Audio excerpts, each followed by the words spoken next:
Well, the leaves are falling, but the sales prices are rising here in Needham. Welcome to What's My House Worth? My name is Rob Tickton. This is Ryan McDonald. We are with Hawthorn Real Estate. We build homes in Needham. We also provide real estate brokerage services. Today we're going to be taking a look at September sales data. Ryan, how do you feel about September? I don't know. It's like welcome back to summer. I mean, it's really nice out there, isn't it? It's beautiful. 80s this week, Wow. Unfortunately. But nevertheless, let's take a look at the macro data for the month of September and see if we can glean any information. Ryan, what's the first thing that pops out? Well, our sales have tapered off a little bit. 23 homes sold in Needham during September. That's down from 38 from the month of August. Our listing and sales prices on the average have dipped as well. The average list price is $824,000 in September, down from $890,000. And the average sales price is just under $823,000, and that's down from $888,000 in the prior month. That might be an aberration, though, don't you think? Just based on the sales from this month, would you expect those numbers to bounce back a little bit next month? I think we can certainly expect them to stay in this high 80 range. I mean, or 800 rather range. That's where they've been pretty consistently for the last few months. So to answer your question, yeah, I think maybe the dip is somewhat of an outlier. With the average list and average sales price down, you would expect to see the average dollars per square foot stay strong, and that was the case this month, 340. Yep. And we still held at the 90 above 99%. Yeah. Is our average sale price as a percentage of the list rather, and that is staggering. Yeah, it's a high number, and I can't imagine it's sustainable, but you never know. This is 2 months in a row now that we've been over 99% of list. Right, it speaks to the demand, and the demand is we're still seeing it very strong. Not a lot of inventory right now, but a lot of people competing for their small slice of the pie. Right, the demand exceeding supply still here in Needham. Trailing 6 months, we take a look at how September stacks up with the 5 months leading up to the month of September, and we wouldn't be surprised to see this trend, would we? No, it's the typical trend that we do see in the months after the spring closes, which occur over the summer. We're looking at houses that either went under agreement in the summer or had extended closes. So it's not atypical to see September dipping from June, July, August. And when you look at the graph as far as historical Septembers, it's pretty flat. Right. September actually reflects really the beginning of the summer market, whereas July and August reflect a little bit more of the spring market. Exactly. Yeah, the Septembers, starting back in September 08 and moving up through September 13th, and like you said, it looks to be pretty consistent there. Pretty consistent, give or take 1 or 2 homes a year, but it's what we expect to see. All right, so now that we have our arms around the big picture, let's take a look at the little picture, which would be a house-by-house look at all the homes that are sold over the course of September. And the way we start it is the way that we always start it, which is the lowest sales price as we work our way up. And with that in mind, the first listing that we're going to take a peek at is on Curve Street. Ryan? Yep, we have the first couple here are all potential redevelopment deals. 44 Curve Street we know was purchased by a local builder. It's on a street that is sort of tucked away kind of between Great Plain and Mark Tree. Not a lot of new homes on the street, so this will be sort of somebody paving the way for possible other development opportunities on that street. But a nice location. This is one of those we talked about in prior months where you don't really consider it to be an in-town location, but I mean it kind of is. It's not far at all from the center of town. Absolutely, I would say that's an underrated location. Walk to town, Newman School District, and a totally private street. I mean, it's one of those streets in Needham where you're not on it unless you live on it for the most part. Right. Could be a little tricky, I'm guessing, with a lot of snow. Gets a little tight in there, but otherwise I agree. It's a quiet street. Next up is another fairly quiet street. 27 Galen Road is the next house. This one sold for $451,500. Yeah, I mean, another sale under $500,000. A home that's definitely in need of some attention from those that do. It's potentially a teardown, although again, it would be, I think, the first of its kind on that particular street. This is a road. It's another really close to town location. It also has a decent proximity to the Needham Junction train stop. So, there's a lot of upside there. And more finished space on the lower level. Also, the train runs right behind that lot. 4 Pine Grove Street is next up on the list, the third lowest selling house in Needham in September per MLS. This one sold for $466,999. It was listed for $469,999. 3 days on market. Yet another one. This could be a potential for redevelopment. It's on it. Pine Grove has had a number of houses in the last couple of years turn over and become new construction. This may or may not be one of them. It's on a pretty small lot. It's only 6,100 square feet. Which kind of limits your options from a redevelopment standpoint. Definitely does, and it's good value. I mean, you're under 5 if you can. Put some work into this. You're very close to Cricket Field. You walk to the Heights. Walk Yep. to the train. It's a location. I mean, as Needham starts to become more expensive, areas like this become more and more attractive, and we might see a lot of new activity in these neighborhoods. So we started off on 3 relatively quiet streets, but for our 4th listing, we're going to go on a little bit of a busier thoroughfare. That's on Central Avenue. It's on 822 Central Avenue. This one sold for $539,900.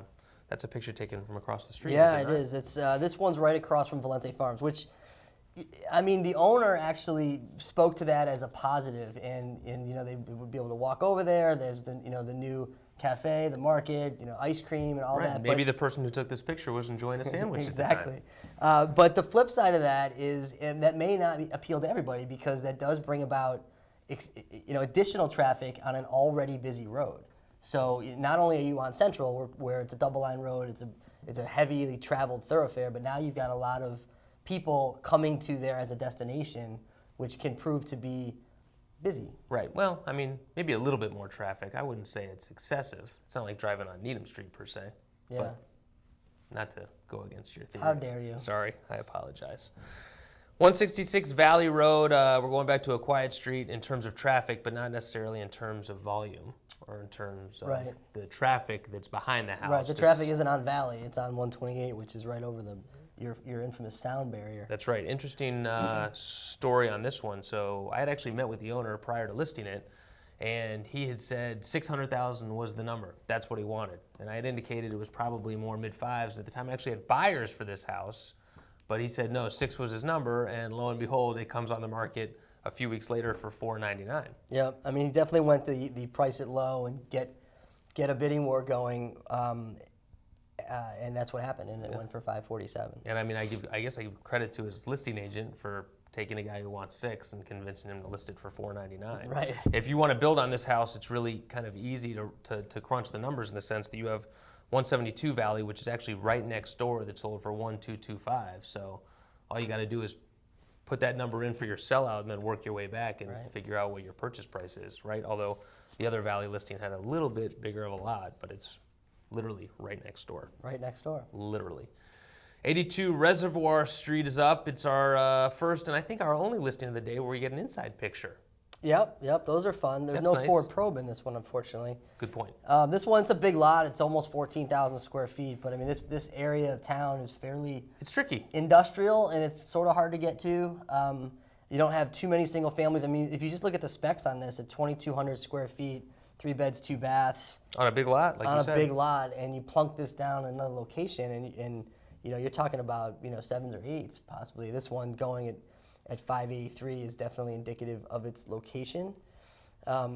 Also, it doesn't include the large ready-to-finish basement. Yeah. Well, right. But of course it doesn't. Right, nor should it. Right. Right. That's like saying it doesn't include the not yet built garage in the backyard. Right, or the shed. All right, we'll give you the finished square footage, but we're not going to include the unfinished square footage. Okay, That's basically what it's saying. At least it takes all the guesswork out of it. Yeah, it's trying to take credit for something that's a given. Right, we like that. But you talk about putting that house in a different location, and it has a much higher value, and a good example of where you could put it would be our next listing, which is 29 Hawthorn, right? So if you take that house and put it on Hawthorn, it goes for a much, much different number. This one right here went for $6,025. Right, and the guys that bought that house are certainly hoping that the location is worthwhile. One of them happens to be standing right in front of you. This is a great street. I mean, it is, as we know on the slide, the birthplace of Hawthorn Real Estate, and that's true. Huh. We are going to do something with this house. It's yet to be determined what that is, but I think it's a wonderful location, and we're going to do something very tasteful there. So stay tuned. We like walk to Perry Park. Yeah. Perry Park now, lots of toys in the park. Yeah, I noticed that the other day. That There's seems to an be abundance. Yeah, I think an influx. that's become the new norm. Yeah. And that wasn't the case 4 Right. years ago. I mean, it's like it's a parking lot of little things to ride around in. It's almost like you have an hour there the other the day. sharing section of the dump, like that. It's kind of like that, but for toys. Like people can come. I don't know if you can take anything, but you could certainly use it. Yeah, you don't want to be the guy throwing that stuff in the back of your car. I mean, that's probably going to be frowned upon. Right, probably, unless you do it late at night when nobody can see. And if you live at 29 Hawthorn, you can sneak over there. It's very convenient. That's true. That's a great point. So you should put that on the listing sheet. That's a good idea. 321 Brookline Street is next up. This is a house that I saw when I went on the market, and my take on it was when you put a house in Mitchell in a good location that really needs nothing, it's move-in condition, and you throw it on the market for $599, there's going to be a swarm of people going through that house, and that was the case. It was crowded from the minute it went on the market till the minute it went under agreement, which would explain why it went for $24,000 higher than list. Any thoughts on this one? Well, yes, I did notice that there was a $15,000 seller concession at closing on this house. So, which is one of the things that we're sort of, everybody in Needham is kind of, aware of what's going on in town as far as the demand, and people tend to now are trying to think, oh, maybe should I, increase my asking price a little bit. But the couple things you got to always remember is that your house is what it is, regardless of what, the flurry, somebody in the spur of the moment decides to make you an offer in a competitive situation. And over the time that it takes this buyer to go through their inspection, go through their financing, things might settle down a little bit. And then your house will be what it is, and everything sort of, the dust settles and the true value shakes out. So whatever happened here from offer to closing resulted in a $15,000 concession. Right, which we can't even begin to speculate with. Of course not. It could have been damage, structural damage that was found at the inspection. It could have been the appraisal. There could have been a number of things. But regardless, the game isn't over when you get your offer. The actual process is really just beginning. Right, good point. 1001 Greendale Avenue is next up on the list. This is a house that sold for $647,500. It is on a big lot. Big lot, over 30,000 square feet. And it seemed as though, if you look on Google Maps or on any map site, the back of the lot, the corner of it hits Fairfield Street.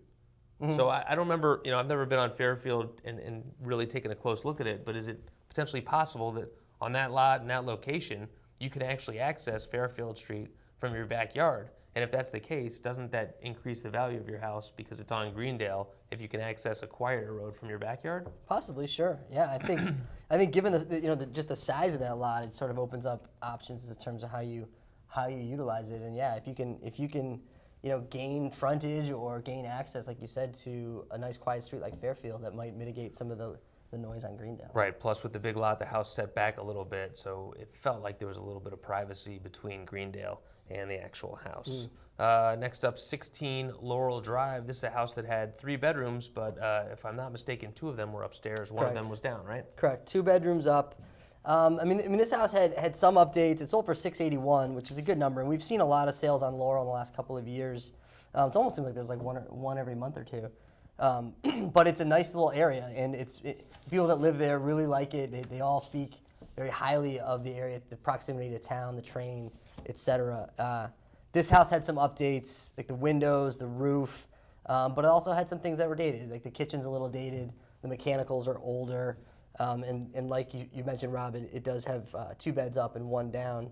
The square footage here of 1845 does include the basement, so that's to be taken into consideration. But it is finished, though, so. Always.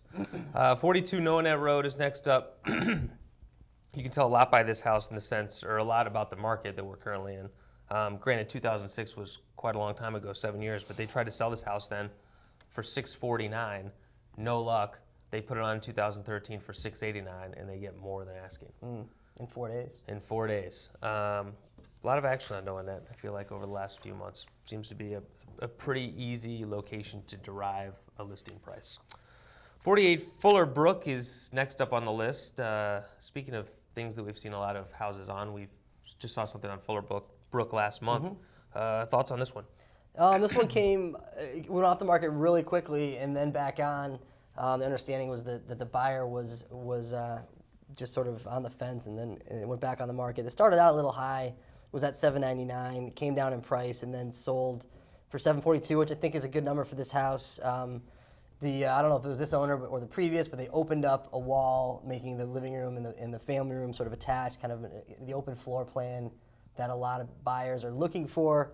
It's a quiet little neighborhood. It's in Newman, and I think it's probably a good price. Well, it's nice too. You have the large master bedroom that's big enough to squeeze a master bath into, which I think could be appealing to some people because it's obviously a lot less expensive to do it within the four walls of the house than it is to add the square footage. Correct. 227 Greendale Avenue. This one had an assessed value of $573,000. I have a feeling that number might be going up. Right. It's another one where opportunity knocks, and it knocked to the tune of $50,000 over asking. Although it was recently renovated. It was. This is a house that, again, I think its only drawback is the Greendale address. Now this one is sort of on the closer to Highland, that side of Greendale, where it's before it meets up with Hunting. It's maybe a little bit quieter over there, relatively speaking. But I think all in all, this is a pretty good deal for the seller. Yeah. I mean, 4 beds and 2.5 baths. 540 Honeywell Street is a house that sold not too long ago in a little bit of a different market, apparently. And whoa, hello. Yeah, look at that. Didn't see that coming. Speaking of deals that were pretty good for the seller. Holy smokes. I think this one, for me at least, it jumped off the page. Being involved in the construction side of this industry and knowing what it takes to put out high-end new construction, this one said, what jumped off the page to me is it was labeled as rare high-end new construction in Needham. I believe what they meant is in the 8s. But the reality is, there's a reason why you don't see high-end new construction in the 8s, is because it's very, very difficult to do. There's a large distinction between new and high-end new, and just putting something out and calling it high-end doesn't make it so. It's 3,000 square feet. It's got a 2-car garage. It's a busy location on Honeywell. You're right sort of on the backside of the Trader Joe's area there. Right, walk to Heights. It's a walk to Heights. It's convenient in that regard. But I think the reality for me is that $800,000, I've got other options, I think. And, as we'll see in a second, there are other places to put your money. Well, let's see. Let's see if there are other places to put your money in the 8s. Like this one, for example. Which one? Right here. The one that's coming up? The one that's coming up. Where is it? I don't know. Let's wait. I know where it is. It's on Elmwood. No, it's on Petrini Circle. And it's 49 Petrini Circle, and it's my deal of the month. What do you think about that? It is, Rob. I think this is what I'm talking about. For $820 or $815.5, you've got an entirely different story. It's not new. Wait. Don't talk over my deal of the month. Okay, Don't do that. Well, you asked me. It's my deal of the month. All right, go ahead. Take it away. I really like it. No, I have a few more things to say about it. Cul-de-sac location, walk to Broadmeadow, which is always nice. The walk to school is big. Lots of space. You got a 15,000 square foot lot, big enough to have a pool currently in the backyard, as well as a decent sized yard. I like the location. I think it's a good deal for $815 when you take other things into consideration, like perhaps the listing that we just talked about. Agreed. Did I steal your thunder? No, I stole your thunder back. A little bit, yeah. You started out with your thunder, you gave it to me, and then you took it back. Right. But if there's one thing that gives us pause about that listing, anything that jumps out at you? I don't want to steal your thunder again. Okay, so perfect. Tell everybody. Well done. It's proximity to a potential project, which might be going up basically right down the road. The Needham Muse is right there, and that could be anywhere. Could be anywhere from 100 to 300 units. I think they're kind of hashing it out right now. It's safe to say that this buyer is probably not going to be a vocal advocate for that development. Right, or you wonder if they were aware of the development, but that's a different story. Elmwood. We are now going to Elmwood. 183 Elmwood is the next listing. This one sold for $841. Is this another option in the 8s that you were talking about? Well, this one, again, if I'm looking at this as being the buyer, I'm looking at this as more of $1 million property than an $800,000 purchase because it needs a lot of work, both inside and out. It was marketed as a quote gardener's delight, and that's true. But the reality is that if you want usable yard here, it's a 14,000 square foot lot, and I think its highest and best use involves clearing it out a little bit. There's a lot of vegetation back there, but there's so much upside to it. And the inside is dated. There's a lot of work to do there, but this has a ton of upside, and it's in a wonderful location. Right. So I like this. If I'm a buyer who's got $1.1 to spend on the house, this is a really good opportunity. Right, and you're going to spend every penny of it. One Winslow Road is next up on the list. This one seemed to be priced pretty well. Price for $879, goes for $878 on the market for 18 days. Doesn't look it when you look at the exterior picture, but a really spacious feel on the inside. You can leave the stairs behind, but then again, there definitely are some stairs up there, but that's to go up to the loft space, right? But the bulk of the living space is on one level. Single level living, sure. Open concept, a lot of people like that. Kind of in that same neck of the woods is 8 Curtis Road, which is location formerly known as 1725 Great Plain Avenue. That, if you remember, was a house that was purchased a little over a year, between a year, 2 years ago, and it was a subdivided lot. So they took the existing house, scooted it a little closer to Great Plain Avenue, did a fairly extensive renovation. There's your result. That one sells for $1.2. The other half of that lot is currently on the market, I believe, or is it under agreement? Do we know? We don't. I believe it's No. no. We don't know. They don't know either. It's on Curtis, but this one sells for $1.2, and for that price range, seems to be quite a bit of house. Yeah, definitely. Next up, 106 Dedham Avenue, and this is the sequel to a house that we just spoke about very recently on Warren. Ryan, why don't you tell us a little bit about this one? I mean, this one is you all may be familiar with the 2 homes that were built on the corner of Warren and Dedham Avenue. This is the second of the 2 to go. I think both of us were very impressed with the prices that these houses got collectively, just considering all of the factors. Their proximity not only to each other, but to be on the corner of 2 busy roads. So it does speak to the overall demand that we're seeing in Needham in this price point. I mean, new construction in the 1.2s. It is walk to town, convenient location. So I think as the seller and the developer have to be very, very happy with how this project turned out. As do the sellers of 769 Webster Street, also on a busy road. Good location, close to town, walk to town. This one sells for $128. Yeah, you know what? I've been surprised in spending a little bit of time in this area of town recently, looking at the lot sizes. I guess I didn't really appreciate how much land that these homes on Webster, really on both sides of the street, have. And a 15,000 square foot lot is tremendous. I mean, there's so much you can do with that. This one was a very nice renovation. I think a really good number, and it speaks to the whole package, because it is on a busy street, but it's in a great spot. The interesting thing about Webster is, depending on what side of the street you live, depends on what elementary school you go to. True. If you go on the side of Webster that's closer to Highland Ave, that's Hillside, at least in that neck of the woods. The other side is Mitchell, and you can argue that there is a little bit of an impact on the price based on those 2 school districts. Yep. Next up is 17 Wayne Road. Announcement regarding Wayne Road. It has now entered the $1.3 million neighborhood status. Good for Wayne. Yeah, Wayne is in, and they might have Wayne. another one coming right on 17's heels, but this one goes for 1.3. Another big lot. Yep. I mean, it speaks to our earlier comments about this area. The Wayne Pine Grove, this location is starting to have some redevelopment going on there, which really benefits the current existing homeowners who live in that area, because the value of your property has now gone up because you have a whole different segment of the market that you can sell to, and that's people that are looking for newer, larger homes. And Wayne Road is not the only street to be inducted into the $1.3 million club this month. The other one is Valley Road. That also gets inducted with the sale of 216 Valley Road. 1.308. That's a pretty good number for this street, wouldn't you say? I would, and it speaks to the square footage. I mean, it's 4,500 square feet. That does include a partially finished basement. But again, I agree. I mean, I think that the market is so strong, and it's showing its strength in sales like this. Right, and this one is propane, heated by propane. Where do you rank propane in the order of preferred sources of heat? Well, I mean, taking budget out of the equation, I mean, my first choice would be to put in a geothermal heating system.